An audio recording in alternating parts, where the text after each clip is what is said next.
it's a struggle. It's a struggle. Again, I'm not one to shy away from beating the odds. I think.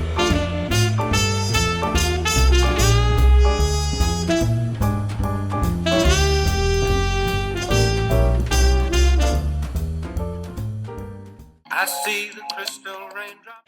Good morning, Fertility fam. Thanks for clicking on Simply Tanika. I am Tanika. Today is Wednesday, April 25th. Happy hump day to ya. Happy hump day to ya. Pardon me. How are you guys? Today is acupuncture, and it's raining here in New York. I will take us out and about. I'll do better at vlogging today. Try not to get us into too much trouble, and yeah, see what the world has to offer. Some of you guys about what an employee resource group was, an ERG. I referenced it in another video. It is a group that is in a lot of larger corporate companies. It's supported by the diversity and inclusion team, which is nicknamed D&I. And basically it is for people who are non-mainstream. So I'm part of the Black Employee Network. I'm part of the Women's Network. But yeah, so that's what it is. Employee resource groups, a lot of large corporations have it. It's meant to attract and retain diverse talent so that we can walk in a room with people who look like us. And because it is diversity and inclusion, you don't have to be in that affinity to join the group, meaning you don't have to be Black to be in the Black Employees Network, or you don't have to be a woman to be in the Women's Network, right? Because we need allies in corporate America as well. So yeah, that's what that is. Hopefully that answers your question, and I'll be better about if I'm mentioning acronyms about explaining what they are. All right, let's get out in the world, in the rain. I get to put on my rain boots, and yeah, let's see what's going on out there. Talk to you in a bit. All right, we made it outside. Even though it is raining, it is relatively warm out here, which is nice. So yeah, I'm okay with being out here. California girl in the Big Apple. Yeah, lots going on. I had a thought yesterday. I was thinking about the age difference between my mom, myself, and my sister. So I think I mentioned in the other video, my mom was pregnant with me when she was 17 and had me when she was 18, like 2 weeks after her birthday is my birthday. So, and I am 13 years older than my sister. So it's an interesting relationship in that some days my mom is like my sister because we're so close in age. And I mean, don't get me wrong, she's still mom all day. She will chin check my ass. Don't let that lightweight fool you. But being close in age, our experiences are not that far apart. Like when I was home, she was telling me how much she loves Cardi B. So I don't know that people who have a bigger age difference between them and their parents, if they have that same experience. Most of my friends know, but maybe it's possible. But then my sister is also like my own child because, and she hates when I say this, but I did change her diapers. And so, like, I got teary-eyed when she was trying on the wedding gowns. I actually got teary-eyed looking at the pictures of her before we even went, because she had had another fitting before I got to California. And I was shocked to have that experience, but, you know, it is what it is, and it's understandable. So anyway, why was I thinking about that? Because my child and I will be 47, possibly 48 years apart. It's a big difference. But I think it'll be okay. I mean, I feel like I still have enough energy. I'm still youthful enough. I have Cheyenne who kind of keeps me, you know, with it. She hates when I say hip. She says that that's the antithesis of being cool, if I think I'm hip. Anyway, she keeps me young and on my toes. So we'll see. But I wonder, because some people were reaching out to me last night about how their family was not supportive of them having a kid because they were 40 or older. I wonder if that plays into it, and if our families think that they're trying to protect us and worried about the future of the child, and so that's why they're not as supportive. Irrespective, I think if we know it's what we want in our hearts, we have to go for it. And we have to find support where we can. I support you, definitely. I know you guys support me. So we have to look for connections. Oh my God, I'm getting winded again. If my mom watches this, she's gonna be like, why do you get winded? One, I'm holding my arm up to talk to you. The other, I've got this 20-pound bag on my shoulder, and I'm 46. Whoa, hell. Like, I don't get winded hiking, so I think it's the talking and the, anyway. Yes, Mom, if you're watching, I'm winded. All right, folks, so that was my 2 cents on support from our family and age difference between us and our potential children, our future children. And I'm not justifying anybody not supporting you, because I think you don't have to understand to support, right? You have to listen more than anything. And I don't know why those cabs honk. Do I look like I'm looking for a cab? But I guess I shouldn't complain. There was a day where a cab wouldn't even notice me. Anyway, yeah. You don't have to understand to support. So I think that's a lesson, like, for me too, when other people in my personal life need support on something that I'm not quite in favor of. Sometimes people just need to be lifted up. And I think it's important for each of us to find someone to lift us up, and that we remember to lift ourselves up in the meantime and between time. All right, ladies. I'll talk to you in a little bit. Hi, fam. So I'm in a different yoga room. See that there, with a different person, and we're going to work on my back. It's the first time we've done that, so I'll be face down with everything off, well, except for my underwear. But yeah, I'm excited. She asked if I had ever had it done, and I said I had not, and so we're gonna do that. Yay!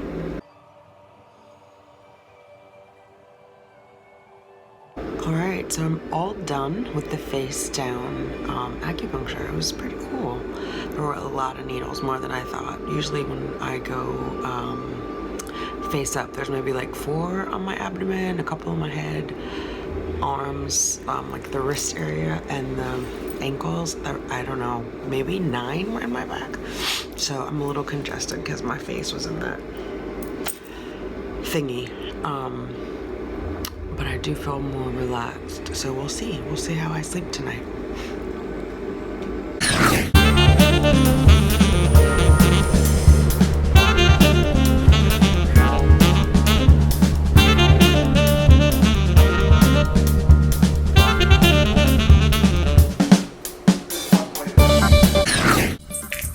What's up, Fertility fam? I have made it home. It's the end of hump day. So acupuncture was interesting. I did ask about the moxibustion, Deidre. I asked because when I went in there was like a smell of something burning, and she apologized for it. I was like, what is that? And she said that she had just done a moxibustion. And I was like, oh yeah, I meant to ask you about that. But she did say she likes to do it only during the follicular phase, and primarily for women who are going through IVF to help like boost follicle growth. So we'll see. Her name was Katie. It was my first time working with her. I'll see her again next week. So I think like she doesn't go right into it. You've got to kind of build up, you know. She's got to get to know my body and how I respond to things. But we did try the face down, which I really liked. I feel very relaxed. Like I generally carry a lot of tension right here. Like my shoulders are like this. And it feels nice and relaxed. So hopefully I will sleep well tonight. I'll let you know how that part goes in the morning. But yeah, it was good. It was really good. I was talking to a few of the ladies on Instagram today, and I always get inspired by different people's stories. And there was a young lady who she was pregnant with twins after battling infertility, baby A and baby B, and baby A didn't make it, but baby B is going to make it. And so she said I'm misquoting it, but there are some miracles that you get on earth, and then there are some that you get in heaven. And so she knows that she'll see baby A in heaven. So it was a nice reminder, because I'm in the middle of miscarriage week from last year, and so it was a nice reminder. I'll see my baby in heaven. So it keeps me on the straight and narrow, right, so that I get to heaven, but also just that it doesn't feel like that despair. Yeah, yeah. I'm a big person of like, what is my legacy? And so I want my legacy to not only be what I leave behind, but that I left the world a better place. And so that helps me also stay on the straight and narrow, because in order to leave it a better place, I'm on the right track to get to heaven and to see my angel baby. So that was nice. I think the hardest part about it, and it came up with the therapist the other day, is I don't have an experience with anything where I really wanted something and tried for it and wasn't able to obtain it.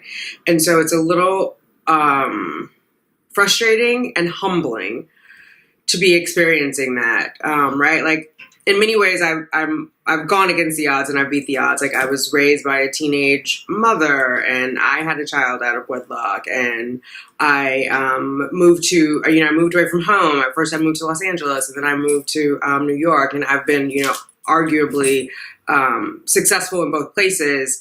And everybody who I grew up with was not so lucky. Like, I mentioned that one of my brothers was killed, and my other brother on my dad's side is in prison for the rest of his life. So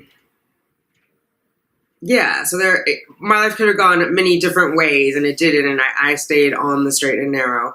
And so there's a part of me that believes if I work hard and do the right thing, what I'm working toward, I will be able to obtain. And so I think that's the thing that feels so unfair about infertility, is that it doesn't matter, right? Like, I can do all the right things and it doesn't guarantee I'm going to get a baby. So yeah, and then that's the thing I've got to balance out, of like, how much of my life am I willing to put on hold in order to achieve this? Because it's been not quite a year, I guess, but it's been a year since the miscarriage, but it's been 4 IUIs and 1 home insemination, so 5. 5 months. I had to prep 3 months before I started that, so that gets us to 8 months. And then these last 2 cycles that I've sat out, so that's 10 months that I've altered my lifestyle in an attempt to have a baby, and it hasn't happened.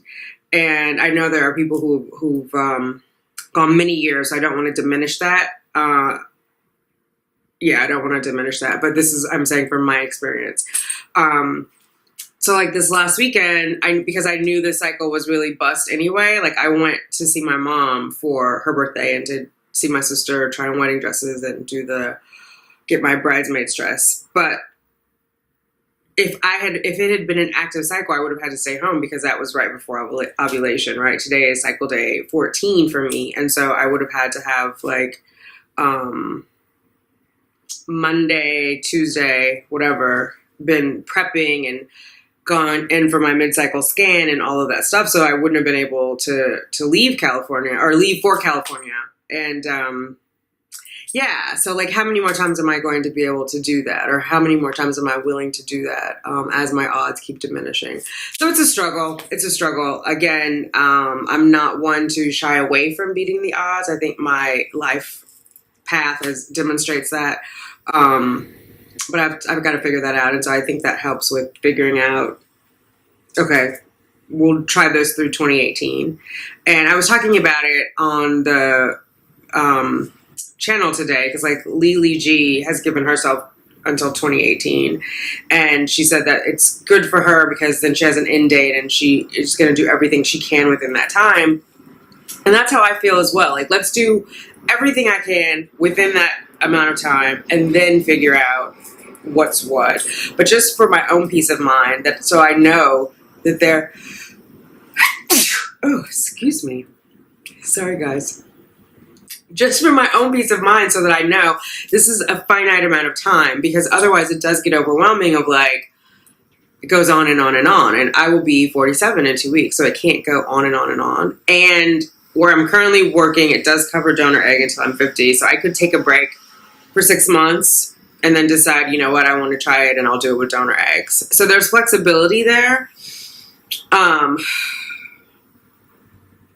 Yeah, there's flexibility there. I don't know. I'd have to do some soul searching and figure that part out. I do understand the technical bits of the donor egg now, and that makes me feel better, because before it did feel, I think I mentioned it in one of the videos, it felt a little sci-fi for me. But let's face it, like, I gave my sister a kidney, so it's not foreign to me for someone else's body parts to be reassigned or somewhere else, or, you know, genetics swapped. And I have read about epigenetics, meaning if you carry the child, even though it's not biologically related to you, it does take on some of your genetics. So, which is an interesting thing for surrogates, or people who opt for surrogates, right? Anyway, the brain, it does too much all the time.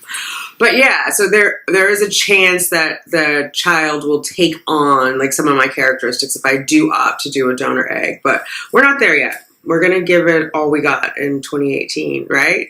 Let's get those babies, ladies.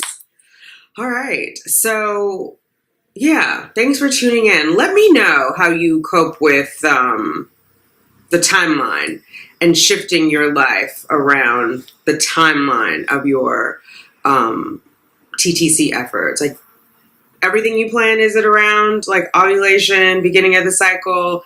Do you go into it thinking that sometimes you're going to just sit out a cycle because that other thing takes precedent? Or do you feel like there are parts of your life that you're putting on hold in order to have a baby? Like, if you had an opportunity to go to Paris, but it happened to be when you would be ovulating, would you do it? Would you sit out a cycle? And how many times? How many times would you do it if the answer is yes? Let me know, ladies. I'm curious.